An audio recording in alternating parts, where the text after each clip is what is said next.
गाइस ये है Splendor plus और इसको पूरा रैप मॉडिफाई करना है टेप से।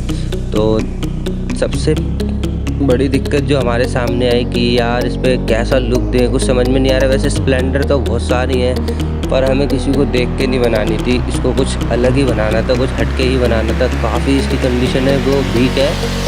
और सबसे पहले हमने इसको मॉडिफाई करा था जो इसके पट्टियों से, और जो स्टिकर इस पर डिज़ाइन लगाए, जो कटिंग करी, काफ़ी मेहनत लगी पर लुक जो आई भाई ऑसम आई एकदम। वीडियो के लास्ट तक बने रहे। अगर चैनल पे नए हो तो चैनल को सब्सक्राइब कर दो।